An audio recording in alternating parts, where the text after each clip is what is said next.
Hi ladies, I'm going to do a quick recap of the reflections that you have been asked to look at. So first it's the reflection around the x-axis, the y-axis, and the y equals x line. So you need to have a good idea about what these look like. Our horizontal line is always our x-axis and the vertical is our y. So firstly, when we've got a reflection in the x-axis, this is the axis that I'm talking about. That's where I'm going to have my reflection. So if my point A is up here, my reflection would be in the mirror of the x-axis. So the x-axis is my line of reflection.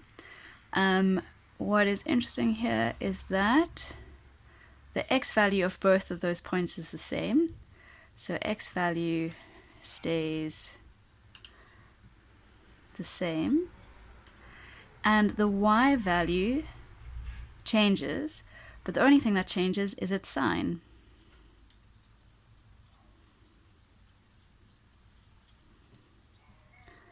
So over here y was positive and there it is negative. So if this was 0.45, the x value would stay the same and the y value just becomes the negative version of that. So in x-axis reflection we go from xy to x minus y. The sign just becomes opposite. A y-axis reflection, it's reflected in the y-axis. So if my original point is here, B prime would be a reflection in the y-axis. So in this case, the x value changes. It was here, and now it's moved to that side. All that happens is that the x value changes sign.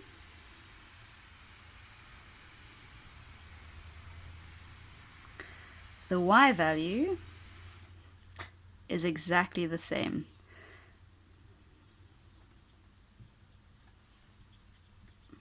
So with the y-axis reflection, we go from xy to x minus x, y.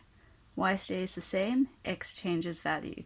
So over here, my x would have been, it's a negative, it's in the negative quadrant, minus 4, 3. This one would be 4, 3.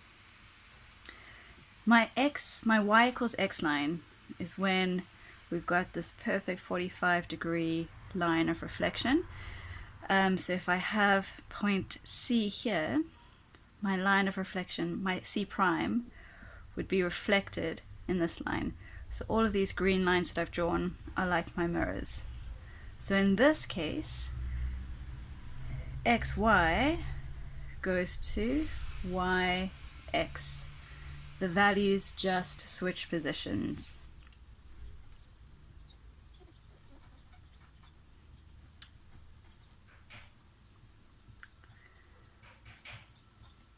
So if this was minus 3, 4, over here it would be 4 minus 3.